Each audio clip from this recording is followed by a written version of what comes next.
का।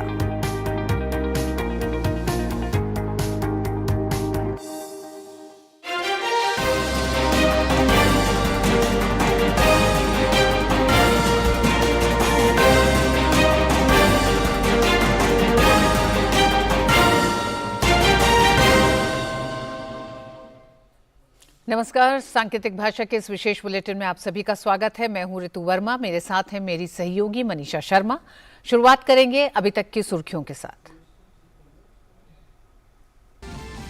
प्रधानमंत्री नरेंद्र मोदी फ्रांस के राष्ट्रपति के साथ वीडियो कॉन्फ्रेंस के माध्यम से न्यू एयर इंडिया एयरबस साझेदारी के शुभारंभ में हुए शामिल। एयरबस में 250 विमानों की डील पर एयर इंडिया और एयरबस को दी बधाई। कहा, भारत और फ्रांस के गहरे संबंधों के साथ साथ भारत के नागरिक उड्डयन की सफलताओं को भी दर्शाती है ये महत्वपूर्ण डील। भारत की make in India make for the world vision के तहत एरोस्पेस मैन्युफैक्चरिंग में खुल रहे हैं अनेक नए अवसर। आयकर विभाग के अधिकारी बीबीसी के दिल्ली और मुंबई स्थित दफ्तरों पर कर रहे हैं सर्वे। आयकर सर्वे के बीच भाजपा ने बीबीसी को दुनिया का सबसे बकवास और भ्रष्ट कॉरपोरेशन बताया। कांग्रेस की आपत्ति पर भाजपा का पलटवार। कहा, आपातकाल और प्रेस की आजादी की बात करने वालों को आईना जरूर देखना चाहिए।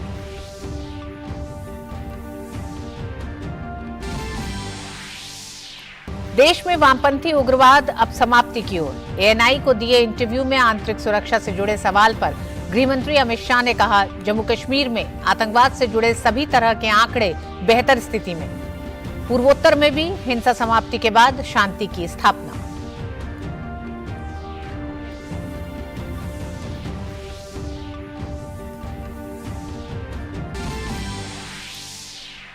पीएम मोदी के साथ आगे बढ़ रहा है देश। गृहमंत्री अमित शाह ने कहा, 2024 में प्रधानमंत्री का कोई मुकाबला नहीं।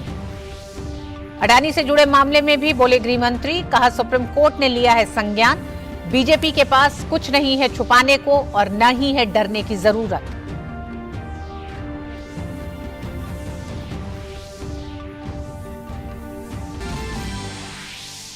त्रिपुरा में चुनाव प्रचार समाप्त। 16 फरवरी को होगी वोटिंग। नागालैंड में बीजेपी और एनडीपीपी की संयुक्त बैठक। बीजेपी ने जारी किया पार्टी का संकल्प पत्र। मेघालय में भी चुनावी पारा चरम पर।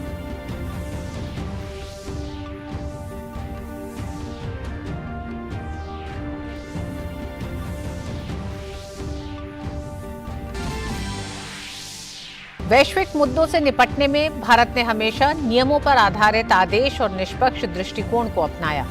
बेंगलुरु में रक्षा मंत्रियों के सम्मेलन में रक्षा मंत्री राजनाथ सिंह ने दुनिया की साझा समृद्धि के लिए अधिक समन्वय की जरूरत पर भी दिया बल।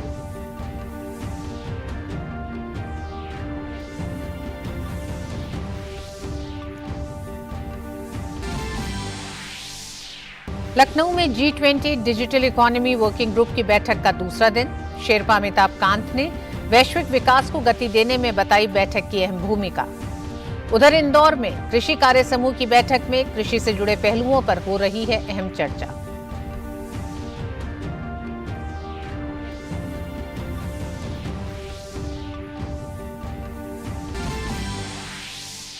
पुलवामा आतंकी हमले की चौथी बरसी पर सीआरपीएफ ने शहीदों को दी श्रद्धांजलि। कहा, न भूले थे न कभी भूलेंगे। प्रधानमंत्री ने वीर नायकों को किया नमन। कहा, मजबूत और विकसित भारत बनाने के लिए प्रेरित करता है शहीदों का साहस।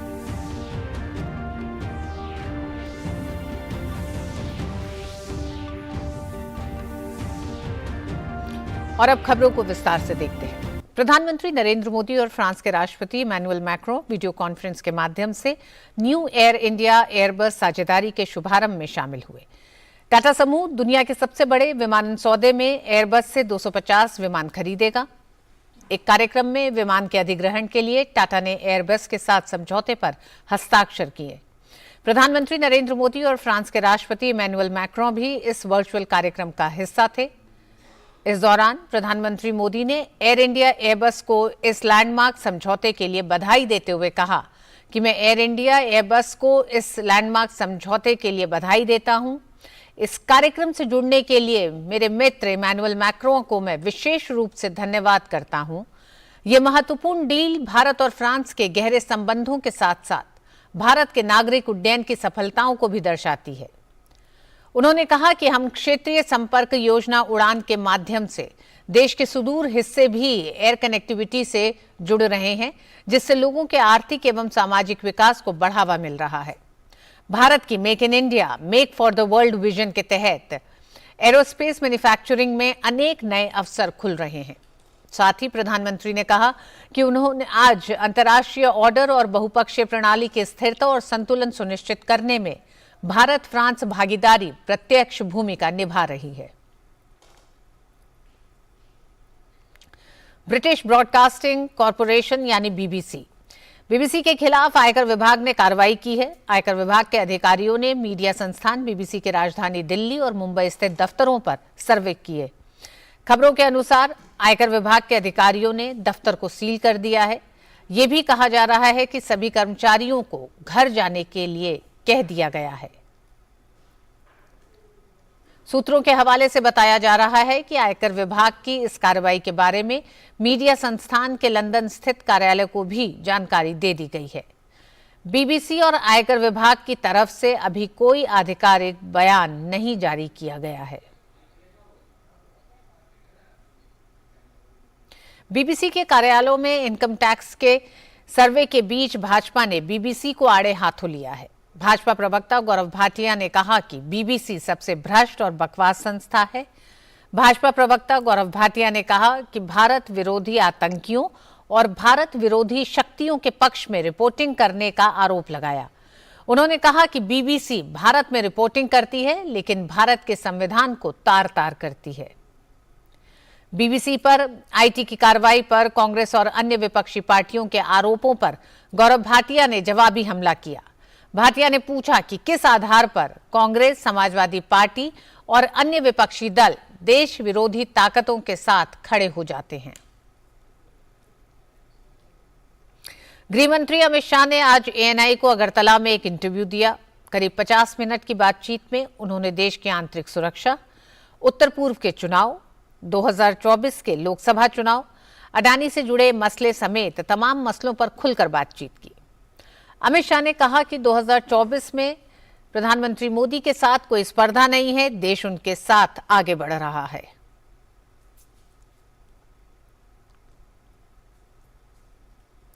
उद्योगपति गौतम अडानी से जुड़े मुद्दे पर अमित शाह ने कहा कि इसमें भाजपा के लिए कुछ छुपाने के लिए नहीं है और न ही किसी बात से डरने की जरूरत है। इसके अलावा सुप्रीम कोर्ट ने संज्ञान लिया ही है। वहीं प्रतिबंधित संगठन popular front of India PFI पर गृहमंत्री ने कहा कि पीएफआई देश में धर्मांतता और कट्टरता बढ़ाने वाला संगठन था, जिसे कांग्रेस ने शह दी, लेकिन मोदी सरकार ने उसकी कमर तोड़ दी। अमित शाह ने कहा कि बिहार और झारखंड में वामपंथी उग्रवाद लगभग समाप्त हो चुका है। जम्मू कश्मीर में भी आतंकवाद से संबंधित सभी प्रकार के आंकड़े सबसे अच्छी स्थिति में हैं। भारत द्वारा G20 की अध्यक्षता करने पर केंद्रीय गृह मंत्री अमित शाह ने कहा कि अगर पीएम मोदी के समय में G20 का नेतृत्व भारत को मिला है, तो इसका यश भी उन्हें मिलना ही चाहिए।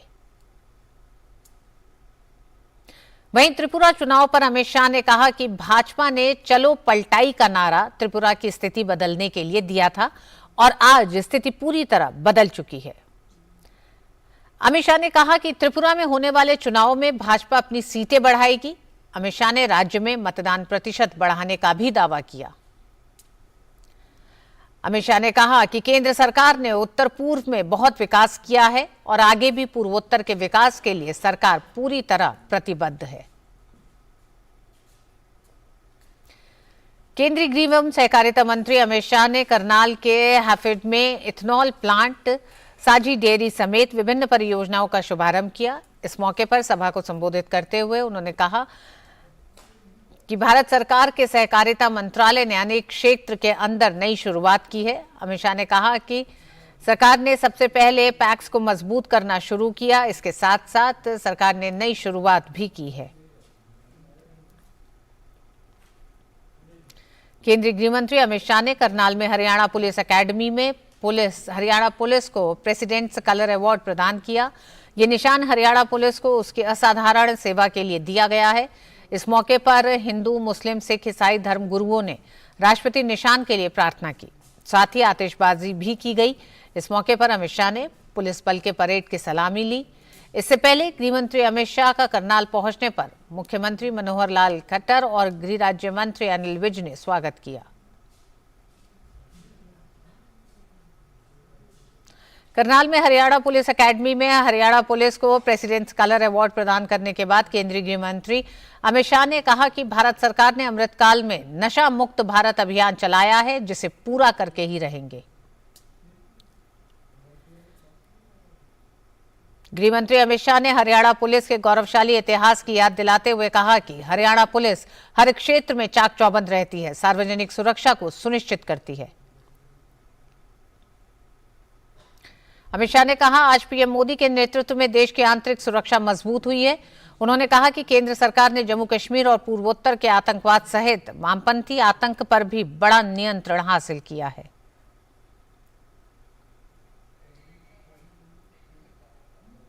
और बुलेटिन में वक्त एक ब्रेक का।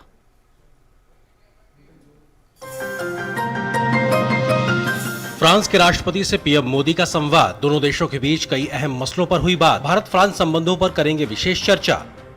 दिल्ली और मुंबई में बीबीसी के परिसरों में आयकर विभाग का सर्वे। बीजेपी ने कहा, भारत को अस्थिर करने के एजेंडे पर काम करती है बीबीसी। गृह मंत्री अमित शाह ने कहा, देश में आंतरिक सुरक्षा के हालात बेहतर, उग्रवाद समाप्ति की ओर।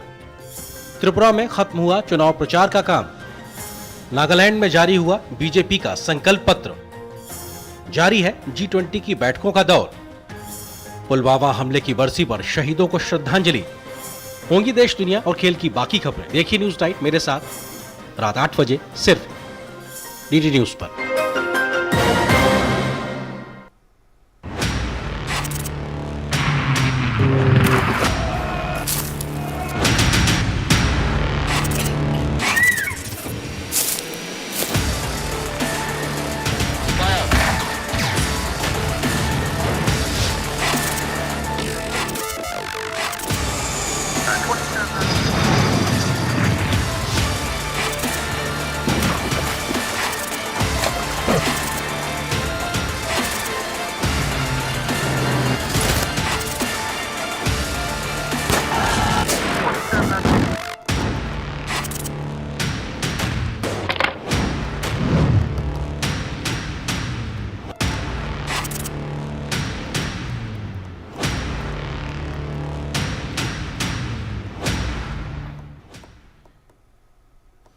और एक बार फिर आप सभी का स्वागत है। रक्षा मंत्री राजनाथ सिंह ने आज बेंगलुरु में एरो इंडिया के मौके पर रक्षा मंत्रियों के सम्मेलन की मेजबानी की। बैठक में मित्र देशों के रक्षा मंत्रियों ने भाग लिया। इस दौरान रक्षा मंत्रियों के सम्मेलन को संबोधित करते हुए राजनाथ सिंह ने कहा कि दुनिया की साझा समृद्धि के लिए विभिन्न क्षेत्रों में सभी देशों के बीच अधिक समन्वय की आवश्यकता है, जिनमें रक्षा और सुरक्षा का क्षेत्र सबसे महत्वपूर्ण है। उन्होंने कहा, भारत विदेशी राष्ट्रों को एक उन्नत रक्षा साझेदारी की पेशकश करता है। दुनिया के सामने मौजूदा सुरक्षा चुनौतियों पर प्रकाश डालते हुए रक्षा मंत्री ने कहा कि भारत क्षमता निर्माण में विश्वास रखता है ताकि देश अपनी जरूरतों के अनुसार अपनी खुद की योजना बना सकें। रक्षा मंत्री राजनाथ सिंह ने 14वें एरो इंडिया के दूसरे दिन बेंगलुरु में विदेशी मूल उपकरण निर्माताओं के सीईओ से मुलाकात करके उन्हें भारत में उद्योग लगाने का न्योता दिया। बातचीत के दौरान उन्होंने कहा कि भारत वैश्विक रक्षा उद्योग को उस मकाम पर पहुंचा सकता है जहां दुनिया भर की रक्षा निर्माण कंपनियां भारतीय विकास की कहानी का हिस्सा बन सकती हैं। राजनाथ सिंह ने भारत के लिए रक्षा क्षेत्र के महत्व पर जोर देते हुए कहा कि रक्षा उत्पादन भारत को आत्मनिर्भर बनाने के साथ साथ भारतीयों के लिए रोजगार पैदा करता है। बैठक में कई कंपनियों के सीईओ ने भारतीय रक्षा विनिर्माण में वैश्विक निवेश को सुविधाजनक बनाने के लिए अपने सुझाव दिए और रक्षा मंत्री ने उन्हें निजी उद्योग के लिए नियामक बाधाओं को दूर करने के सरकारी प्रयासों का आश्वासन दिया। जनरल एटॉमिक्स, सफरान, बोइंग, एम्ब्रेयर और राफेल एडवांस्ड डिफेंस सिस्टम्स जैसी कंपनियों के सीईओ और वरिष्ठ प्रबंधन ने बातचीत में भाग लिया। रक्षा सचिव गिरधर अरमाने, महानिदेशक पंकज अग्रवाल, रक्षा उत्पादन के अतिरिक्त सचिव टी नटराजन और रक्षा मंत्रालय के अन्य वरिष्ठ अधिकारी भी उपस्थित थे। भाजपा अध्यक्ष जेपी नड्डा ने 27 फरवरी को होने वाले विधानसभा चुनाव से पहले नागालैंड के मुख्यमंत्री और नेशनलिस्ट डेमोक्रेटिक प्रोग्रेसिव पार्टी के नेता नेफ्यू रियो की उपस्थिति में कोहिमा में एक जनसभा को संबोधित किया। जेपी नड्डा ने कहा कि 5 साल पहले जब दूसरी सरकार हुआ करती थी, तब नागालैंड को अपहरण, टारगेट किलिंग, उग्रवाद जैसी चीजों के लिए जाना जाता था, लेकिन अब वही नागालैंड शांति, समृद्धि और विकास के रूप में जाना जाता है। कोहिमा में जनसभा को संबोधित करते हुए भाजपा के राष्ट्रीय अध्यक्ष जेपी नड्डा ने कहा कि चुनाव और मतदान कभी भी मामूली मुद्दों पर नहीं होने चाहिए, बल्कि मतदान से पहले गंभीर विचार विमर्श के बाद ही निष्कर्ष पर आना चाहिए। तो उधर त्रिपुरा में विधानसभा चुनाव के लिए प्रचार का आज आखिरी दिन था। त्रिपुरा के मुख्यमंत्री और भाजपा के नेता डॉक्टर माणिक साहा ने टाउन बारडोली विधानसभा में घर घर जाकर जनसंपर्क किया। माणिक साहा टाउन बारडोली सीट से ही चुनाव लड़ रहे हैं। उन्होंने कहा कि त्रिपुरा की जनता भाजपा को जिताकर फिर यहां पर भाजपा की सरकार बनाएगी। केंद्रीय सूचना एवं प्रसारण मंत्री अनुराग सिंह ठाकुर ने मुंबई के कल्याण चुनावी क्षेत्र का दौरा किया।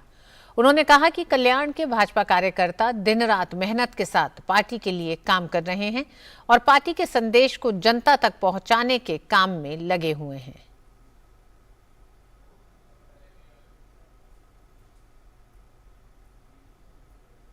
फिजी में विदेश मंत्री डॉक्टर एस जयशंकर ने 12वें विश्व हिंदी सम्मेलन में हिस्सा लिया।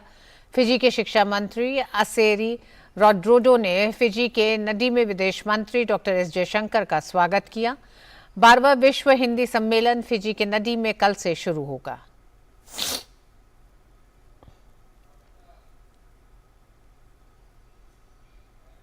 विदेश सचिव विनय मोहन क्वात्रा कल 2 दिन की यात्रा पर बांग्लादेश जाएंगे। इस दौरान वे बांग्लादेश के विदेश सचिव के साथ राजनीति और सुरक्षा, जल, व्यापार और निवेश तथा ऊर्जा सहित द्विपक्षीय संबंधों की व्यापक समीक्षा करेंगे।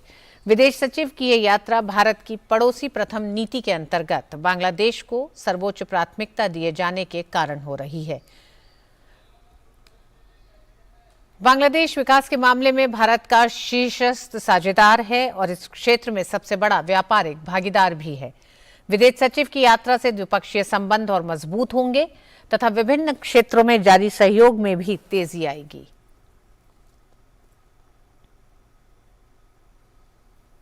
मध्य प्रदेश के इंदौर में भारत की G20 अध्यक्षता के अंतर्गत कृषि कार्य समूह की पहली बैठक के दूसरे दिन केंद्रीय नागरिक उड्डयन और इस्पात मंत्री ज्योतिरादित्य सिंधिया ने प्रतिनिधियों को संबोधित किया। उन्होंने कहा कि भारत की ओर से G20 की अध्यक्षता ग्रहण करना आजादी का अमृत महोत्सव के समय में देश के लिए गर्व का विषय है। कृषि के लिए 3S रणनीति पर जोर देते हुए उन्होंने कहा कि हमें स्मार्ट, टिकाऊ और सबकी सेवा की रणनीति कृषि संबंधी माहौल में अपनानी चाहिए। साथ ही उन्होंने कहा कि बेहतरीन भविष्य के लिए टिकाऊ कृषि संबंधी कामकाज के साथ आगे बढ़ना चाहिए। उन्होंने कृषि क्षेत्र में ड्रोन प्रौद्योगिकी की भूमिका का भी उल्लेख किया।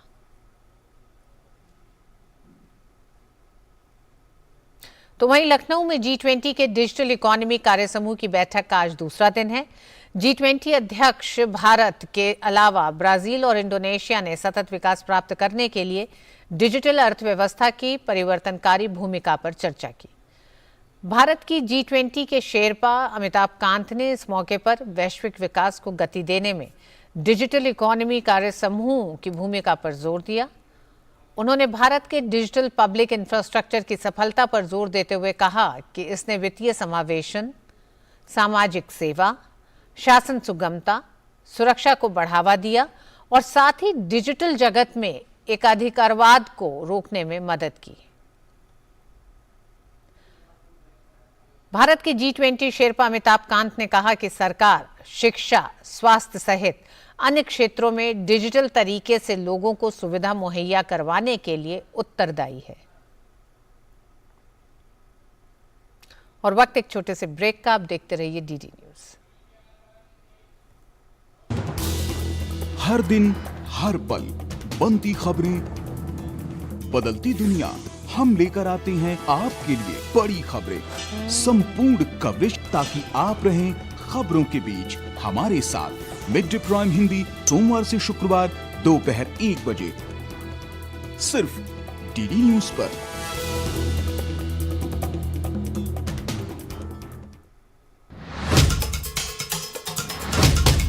मकसद हो बुलंद लोकतंत्र की आवाज,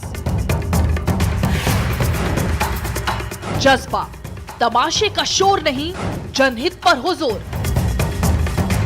मुद्दा जो तय करता हो देश की दिशा, सवाल वही जिनसे जुड़ा हो जन सरोकार। देखिए 5 की पंचायत मेरे साथ सोमवार से शुक्रवार शाम 5 बजे सिर्फ डीडी न्यूज पर।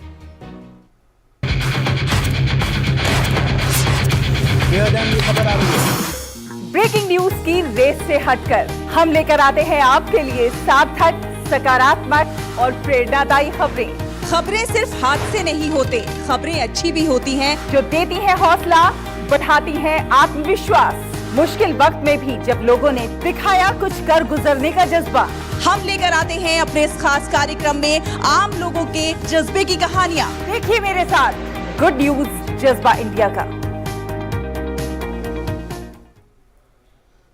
और एक बार फिर आप सभी का स्वागत है। कांग्रेस नेता राहुल गांधी के विमान को वाराणसी में उतरने की इजाजत नहीं दिए जाने के आरोपों पर वाराणसी एयरपोर्ट अथॉरिटी ने स्पष्टीकरण दिया है। वाराणसी एयरपोर्ट अथॉरिटी ने ट्वीट किया है कि 13 फरवरी 2013 को रात्रि 9:16 पर AAI वाराणसी हवाई अड्डे पर ईमेल भेजकर मैसेज एयर एयरवेज द्वारा उड़ान रद्द कर दी गई थी। कृपया अपने बयान को सही करें क्योंकि ऑपरेटर द्वारा उड़ान रद्द कर दी गई थी।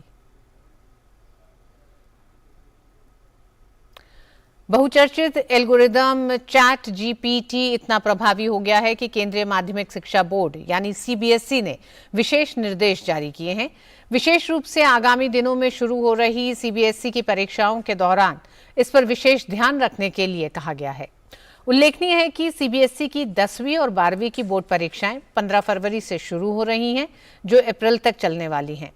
परीक्षा से ठीक पहले परीक्षार्थियों को जो परीक्षा प्रवेश पत्र दिए गए हैं, उनमें शामिल दिशा निर्देशों में चैट जीपीटी को लेकर भी निर्देश दिए गए हैं। दिशा निर्देशों के 6ठे पॉइंट में मोबाइल व अन्य इलेक्ट्रॉनिक उपकरणों के साथ चैट जीपीटी को परीक्षा केंद्र में अनुमति नहीं करने की बात कही गई है। इस पॉइंट को पढ़ने के बाद कुछ परीक्षार्थियों का कहना है कि चैट जीपीटी एक वेबसाइट है जिसका उपयोग मोबाइल या कंप्यूटर सिस्टम पर ही संभव हो सकता है। ऐसे में इसे विशेष तौर से निर्देशों में शामिल करने पर उन्हें भी अचरज हो रहा है। आज पुलवामा आतंकी हमले की चौथी बरसी है। आज से 4 साल पहले कश्मीर के पुलवामा में आत्मघाती हमले में शहीद हुए 40 सीआरपीएफ जवानों ने देश के लिए अपना सर्वोच्च बलिदान दिया था। सीआरपीएफ ने अपने वीर शहीदों को श्रद्धांजलि देते हुए कहा है कि तुम्हारी शौर्य गाथा सूर्य है, आसमान हो तुम, हमारा गर्व तुम हो, शान हो, अभिमान हो तुम। वहीं सीआरपीएफ के लेथपोरा कैंप में स्थित शहीद स्मारक पर सीआरपीएफ जम्मू कश्मीर के स्पेशल डीजी दलजीत सिंह चौधरी ने शहीदों को श्रद्धांजलि दी। ये स्मारक सीआरपीएफ की 185 बटालियन कैंप में स्थापित किया गया है, जहां जैश के आतंकी आदिल अहमद डार ने विस्फोटक से भरी कार को सुरक्षा बलों के काफिले से टकरा दिया था। स्मारक पर उन सभी 40 जवानों की तस्वीरों के साथ उनके नाम और सीआरपीएफ का ध्येय वाक्य सेवा और निष्ठा भी अंकित किया गया है। प्रधानमंत्री नरेंद्र मोदी ने पुलवामा के वीर शहीदों को याद करते हुए ट्वीट किया, आज के दिन पुलवामा में शहीद हुए वीर नायकों को स्मरण करते हुए कहा कि उनके सर्वोच्च बलिदान को देश कभी नहीं भूलेगा। उनका साहस हमें एक मजबूत और विकसित भारत बनाने के लिए प्रेरित करता है।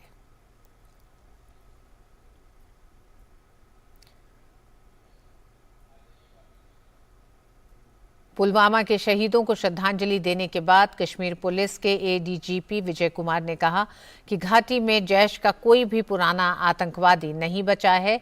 अभी 7-8 स्थानीय जैश के आतंकवादी हैं और 5 से 6 आतंकवादी पाकिस्तानी हैं। पिछले 6 महीने से जैश स्थानीय मॉड्यूल बढ़ा रहा है। हमारा फोकस नार्को टेररिस्ट और टेरर फंडिंग पर है।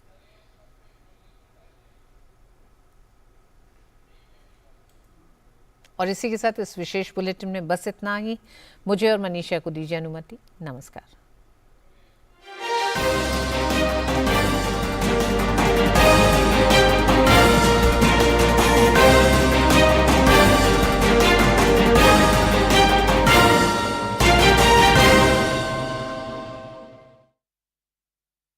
देख रहे हैं, मैं हूं अशोक। कोई फैक्ट चेक करना चाहता है कि